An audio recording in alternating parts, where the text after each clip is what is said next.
যারা এই বাংলাদেশকে চায়নি করবে, তার বাংলাদেশ শাসন বাড়ছে। আমি বুঝলাম এই সরকার দুটি দলের উপরে, একটি তাদের নিজস্ব সৃষ্ট দল আর একটি একটা পুরনো দল, এদের উপরে ভর করে সরকার টিকে আছে। এই সরকারকে ওরা যা বলে, ওই দুটি দল যা বলে, এই সরকার তাই করে। সর্বশেষ প্রমাণ হলো একটা প্রতীক নিয়ে, নির্বাচনের প্রতীক। আমি প্রমাণ করে দিলাম আপনাদের। ওরা যা বলবে সেটাই করতে হবে। এরা কারা? এরা কোথেকে এলো? এদের জনভিত্তি কি? এদের কোনো ভিত্তি আছে? বাংলাদেশের কথা একটা নির্বাচন দিয়ে পরে বুঝে যেত কে কটা ভোট পায়, দেশটা কার, কে চালায়। মনে দেশটা কোনো মালিক নাই, দেশের কোনো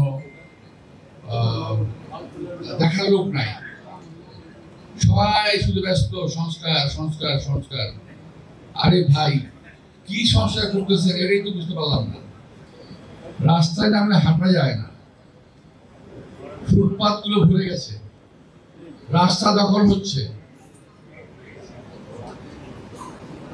এই লোকগুলো কোথেকে আসলো? কারণ কোনো কিছু করার নাই গ্রামে শহরে।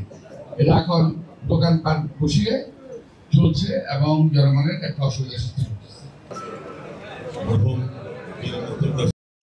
محمد وعلى آله سيدنا